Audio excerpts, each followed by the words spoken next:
I don't usually address Piers Morgan because...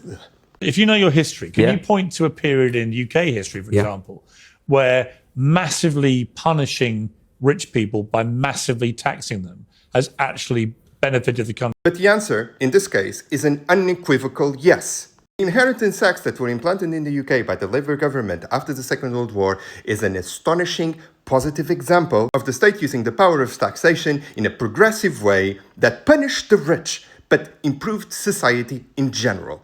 They were only able to do it because of the context. Britain had been leveled.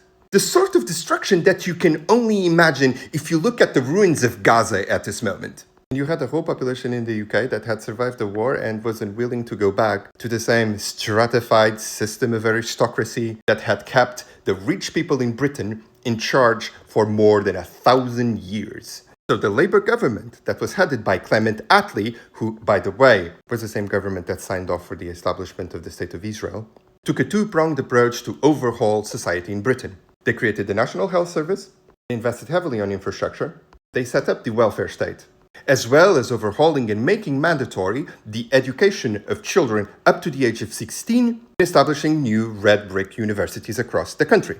And the objective of this tranche of measures was to create a more equitable society in the UK. And at another level, they attacked the aristocracy and the wealthy in this country by instituting progressive taxation, specifically through inheritance taxes. At some point, these taxes reached 80%. The objectives were very clear.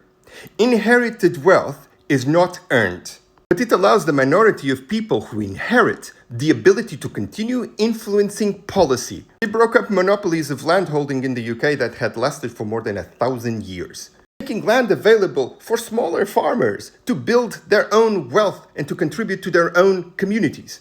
This is the reason why today you, as a descendant of British peasants, and me, as a descendant of persons who were slaves, can visit stately homes in the National Trust to see the wealth that we and our ancestors helped create that stayed in the hands of a few to create homes of beauty. Because there was a law in 1946 that allowed people to bypass inheritance tax if they donated those houses to the state. But earlier you said the modern monetary theory states very clearly that taxes do not fund the government.